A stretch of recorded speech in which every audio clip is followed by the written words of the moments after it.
तलाश की, लेकिन कहीं पर भी उसको नौकरी नहीं मिली। माँ, मैं परेशान हो गया हूँ, मेरे पास तो कोई काम ही नहीं है। अरे बेटा, परेशान मत हो, कभी ना कभी तो नौकरी मिल ही जाएगी। माँ, अब तुम ही कुछ बताओ, मैं क्या करूँ?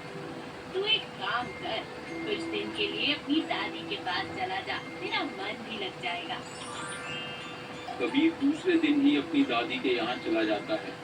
कुछ ही दिनों में उसे लगने लगता है कि जो कोई भी उनके घर आता है, वह दादी के हाथ के सांबर की बड़ी तारीफ करता है। दादी, तुम्हारे हाथ का सांबर तो बहुत स्वादिष्ट होता है, सभी लोग इसकी बहुत तारीफ कर रहे हैं। मुझे भी ऐसा सांबर बनाना सिखा दो ना। कुछ ही दिनों में कबीर बहुत ही अच्छा सांबर बनाना सीख जाता है। उसके मन में विचार आता है कि क्यों ना मैं खाने पीने का कोई होटल खोल लूं। दादी से आशीर्वाद देकर कबीर अपने घर वापस आ जाता है। अरे बेटा कबीर, अब तो तू बहुत खुश दिखाई दे रहा है। हाँ माँ, मैंने दादी से बहुत स्वादिष्ट सांबर बनाना सीख लिया है। अब मैं कोई खाने पीने का काम शुरू करूंगा। कबीर ने एक अच्छा होटल खोला, जिसमें सांबर वह खुद ही बनाता था। कुछ ही दिनों में सांबर की वजह से उसका होटल बहुत मशहूर हो गया। लोग दूर दूर से उसका सांबर खाने आते। कबीर को इसमें अच्छा मुनाफा होने लगा। एक दूसरे होटल का मालिक, जिसका नाम मोहन था, उसे कबीर की तरक्की टूटी आंख नहीं भा रही थी। इसके लिए मोहन एक योजना बनाता है। वह कबीर के होटल के एक कर्मचारी, जिसका नाम दीपक था, उससे बात करता है। भाई दीपक, मैं तुम्हें 3,000 रुपए दूंगा। मुझे करना क्या होगा?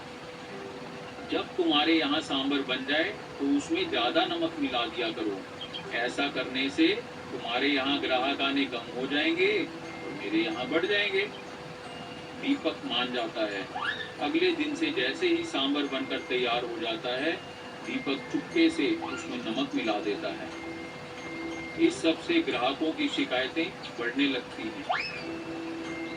माँ, मुझे समझ नहीं आ रहा कि मैं सांबर तो अच्छा बनाता हूँ, लेकिन उसमें नमक ज्यादा पड़ जाता है और ग्राहक कम होते चले जाते हैं। अच्छा, अगर तुझे किसी पर शक है तो अपनी रसोई में खुफिया कैमरा लगवा ले और किसी को इस बारे में कहना मत। उसी समय कबीर बिना किसी को बताए रसोई में खुफिया कैमरा लगा देता है। अगले दिन सारा मामला साफ हो जाता है। दीपक रंगे हाथ पकड़े जाने के बाद अपना गुनाह कबूल कर लेता है और सारी बात कबीर को बता देता है। इस बात के लिए मोहन सभी के सामने कबीर से माफी मांगता है। अगले ही दिन से कबीर का होटल अच्छा चलने लगता है और उसके ग्राहक दिन ब दिन बढ़ते चले जाते हैं। हमें किसी की भी तरक्की से जलना नहीं चाहिए।